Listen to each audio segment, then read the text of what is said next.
വളരെ വ്യത്യസ്തമായ രീതിയിലുള്ള ഒരു ബീൻസ് കറിയാണ് നമ്മളിവിടെ വെക്കുന്നത്. വളരെ വ്യത്യസ്തം എന്ന് പറഞ്ഞാൽ വളരെ രുചിയുള്ള പ്രത്യേക രീതിയിൽ വെക്കുന്നതാണ്. ഇത് ഒരു 150 ഗ്രാം ബീൻസാണ് ഞാനിവിടെ എടുത്തിരിക്കുന്നത്. ഇതെല്ലാം കഴുകി ഇതിൻ്റെ തലയും വാലും എല്ലാം കളഞ്ഞ് ഞാൻ റെഡിയാക്കി വെച്ചിരിക്കുകയാണ്. വളരെ ടേസ്റ്റ് എന്ന് പറഞ്ഞാൽ വളരെ സമയക്കുറവാണ്. ഇപ്പം ഞാൻ ഒരു കഷ്ണം ഇഞ്ചി, ഒരു 4 വെളുത്തുള്ളി ഇതിന് വേണ്ടവ, പിന്നെ ഒരു 5 പച്ചമുളക് ഞാൻ എടുത്തിട്ടുണ്ട്, പിന്നെ ഒരു തക്കാളി, ഒരു സവാള, പിന്നെ ഇവിടെ നമ്മൾ എടുത്തിരിക്കുന്നത് ഒരു സ്പെഷ്യലാണ്. ഇത് കപ്പലണ്ടി, നമ്മുടെ ചെറിയ കപ്പലണ്ടി, തോടുള്ള കപ്പലണ്ടിയാണ്. ഇത് ഞാൻ പൊടിച്ചിവിടെ വെച്ചിരിക്കുകയാണ്. ഇത് പൊടിക്കാൻ വലിയ സമയമൊന്നും വേണ്ട. കല്ലിലിട്ടൊന്ന് ഇടിച്ചു കഴിഞ്ഞാൽ ഇതിൻ്റെ തൊലി വേഗം ഇഞ്ഞ് വരും. അതൊരു മുറത്തിൽ ഇട്ടുകൊണ്ട് അല്ലെങ്കിൽ ഒരു പരന്ന പാത്രത്തിൽ ഇട്ട് കഴിഞ്ഞ് നമുക്ക് പാറ്റിയെടുക്കാം. ഇതും കപ്പലണ്ടി തന്നെയാണ്, പക്ഷേ ഇത് രുചി പോരാ. തന്നെയുമല്ല, എനിക്കൊരു സംശയം, ഇത് മൈദ കൊണ്ടുണ്ടാക്കിയതാണോ എന്ന്. അതുകൊണ്ടാണ് ഞാൻ ഈ ചെറിയ കപ്പലണ്ടി വാങ്ങി. ഈ കപ്പലണ്ടി ഞാൻ ഈ മുറത്തിലിട്ട് ഒന്ന് പാറ്റി, ഒന്ന് കൊത്തിയ ശേഷം ഒന്ന് പാറ്റിയാൽ അതിൻ്റെ തൊലി അങ്ങ് പോകും. പിന്നെ അത് നന്നായി പൊടിച്ച് ഒരു കപ്പിൽ ഞാൻ വെച്ചിരിക്കുകയാണ്. ഇപ്പോൾ ഇവിടെ എല്ലാം റെഡിയാണ്. ഞാൻ പയറരിഞ്ഞ് ഇഡ്ഡലി കൂട്ടത്തിലൊന്ന് ആവി ഒളിച്ച് വേവിക്കാൻ പോവുകയാണ്. ഈ നീളത്തിലാണ് ഇത് അരിയുന്നത്. ചെറുതായിട്ട് അരിഞ്ഞ് ഞാൻ ഇഡ്ഡലി കുട്ടകത്തിൽ വെള്ളം വെച്ച് അതിൻ്റെ തട്ടിലേക്ക് ഇതിനെ നിരത്തിക്കൊണ്ട് ഇതിനകത്ത് വീണതും എടുത്തു വിട്ട് ഇതിൻ്റെ തട്ട് നമ്മൾ വെള്ളം നിറച്ചുകൊണ്ടാണ് തട്ടിലേക്ക് വെച്ച് തട്ടിൽ വെച്ചുകൊണ്ട് ഇതിനെ ഇനി ഒന്ന് അടച്ച് നമുക്കൊന്ന് ആവി കൊള്ളിച്ചെടുക്കാം. ഇത് ആവി കൊള്ളുമ്പോഴത്തേക്ക് നമുക്ക് ബാക്കിയുള്ളതെല്ലാം ഒന്ന് അരിഞ്ഞ് റെഡിയാക്കി എടുക്കാം. ഉള്ളി നമ്മളിവിടെ അരിഞ്ഞുകൊണ്ട്, ഈ ഉള്ളി അരിയുമ്പോൾ അത് നമ്മൾ തോരൻ അരിയുന്നതിനേക്കാൾ ഒരല്പം കൂടി വലുതായിട്ട് ഇങ്ങനെ നീളത്തിൽ മുറിച്ചതിന് ശേഷം കുറുകെ വെച്ച് നമ്മൾ കണ്ടിച്ചു കഴിഞ്ഞാൽ ഈ ചെറിയ കഷ്ണങ്ങളായി ഈ രീതിയിൽ ഈ ഉള്ളി നമ്മൾക്ക് മുറിച്ച് എടുക്കണം. മുറിച്ചതിന് ശേഷം അതൊന്ന് കൈകൊണ്ട് ഞെരടി ഒന്ന് കഴിഞ്ഞാൽ എല്ലാം വേർവിട്ട് വരും. അപ്പോൾ അത് വേവാൻ എളുപ്പമാണ്. ഈ വലുപ്പമാണ് ഉള്ളി. ഇനി തക്കാളി ഇതെല്ലാം ഞാൻ അരിഞ്ഞു കഴിഞ്ഞു. ഇവിടെ പച്ചമുളകും എല്ലാം ഞാൻ അരിഞ്ഞിവിടെ വെച്ചിട്ടുണ്ട്. ഇപ്പോഴത്തെ നമ്മളെ പയർ ഇവിടെ ആവി കൊണ്ട് വെന്ത് കഴിഞ്ഞിട്ടുണ്ട്. വളരെ വേഗത്തിൽ തന്നെ എടുക്കാവുന്നതാണ്. തന്നെയല്ല, ഞാൻ പെട്ടെന്ന് കാണിക്കുകയാണ്. ഈ പരുവത്തിലായിരിക്കണം നമുക്ക്. ഇത്രയും വെന്താൽ മതി. പയറാണ്, ഇതിന് ബീൻസാണ്. ബീൻസ് അധിക സമയം വേണ്ട, ആവി കൊണ്ടാൽ വേഗം കിട്ടും. അപ്പോൾ ഇതിവിടെ ഇരിക്കട്ടെ. നമ്മളിവിടെ എല്ലാം അരിഞ്ഞു വെച്ചിട്ടുണ്ട് സാധനങ്ങൾ. നമ്മൾ പച്ചമുളക് അരിഞ്ഞു, അതിനുശേഷം നമ്മൾ അല്പം മല്ലിയില, ഉള്ളി, ഇഞ്ചി, വെള്ളുള്ളി, തക്കാളി, ഇത്രയും നമ്മൾ അരിഞ്ഞ് ഇവിടെ റെഡിയാക്കി. ഇനി ഒരു പാത്രം അടുപ്പിൽ വെച്ചുകൊണ്ട് അതിലേക്ക് ഞാൻ അല്പം വെളിച്ചെണ്ണയാണ് ഇവിടെ ഒഴിക്കുന്നത്. ഏതെണ്ണ വേണമെങ്കിലും നിങ്ങൾക്ക് എടുക്കാം. ഞാൻ വെളിച്ചെണ്ണയാണ്, അതിനകത്തൊരു ടേസ്റ്റ് ഉണ്ടാവും. ഇനി എണ്ണയൊന്ന് ചൂടായി വരട്ടെ. വന്നിട്ട് നമ്മൾക്ക് ആദ്യം കടുക് വറക്കാം. എണ്ണ ഇപ്പോൾ ചൂടാവുമ്പോൾ ഒരു സ്പൂണ് കടുകിട്ട് അത് പൊട്ടുക തന്നെ വേണം. എണ്ണ ചൂടാകാതെ കടുകിടാൻ പാടില്ല.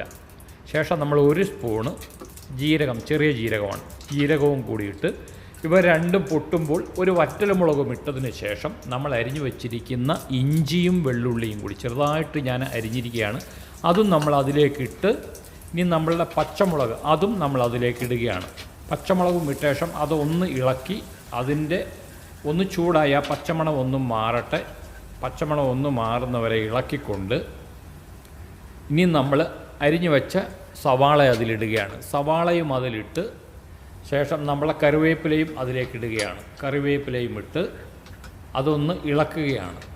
ഒന്ന് ഇളക്കിക്കൊണ്ട് അതൊന്ന് വാടണം. ഉള്ളി ഒന്ന് വാടി, ഞാനിപ്പോൾ വേഗത്തിൽ കാണിക്കുന്നത് കൊണ്ട് അത് ഉള്ളി വാടില്ല, അല്പം ഒന്ന് വാടണം ഉള്ളി. അല്പം ഉള്ളി ഒന്ന് വാടുന്ന സമയത്ത് നമ്മൾക്കിതിൽ അല്പം മസാലകൾ, ഒരു 1/4 സ്പൂണ് മഞ്ഞൾപ്പൊടിയാണ് ഞാനിട്ടത്.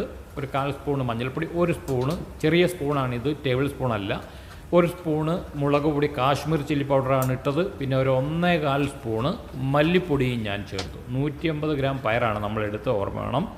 അപ്പോൾ ഇതെല്ലാം കൂടി ഒന്ന് നന്നായി ഒന്ന് മിക്സാക്കിക്കൊണ്ട് നന്നായി ഒന്ന് മിക്സാക്കുക.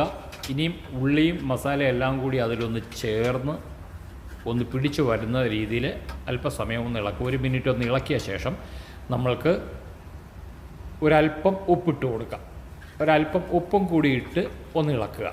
അപ്പോൾ ഉള്ളി ഒന്ന് നന്നായി ഒന്ന് വെന്ത് വരാൻ വേണ്ടിയാണ്. ഇപ്പം ഉള്ളി ഒന്ന് വാടിയിട്ടുണ്ട്.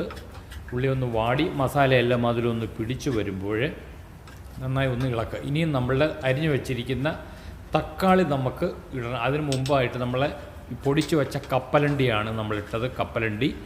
അപ്പോൾ ഈ കപ്പലണ്ടി പൗഡർ പോലെ, തീരെ പൗഡർ ഒരു അല്പം കഷ്ണം പോലെ ആയി, അതും കൂടി ഇട്ട് നന്നായി ഒന്നും മിക്സൊക്കെ. ഇനി നമ്മളൊരു തക്കാളി അരിഞ്ഞ് വെച്ചതും അതിലേക്ക് ഇടുകയാണ്.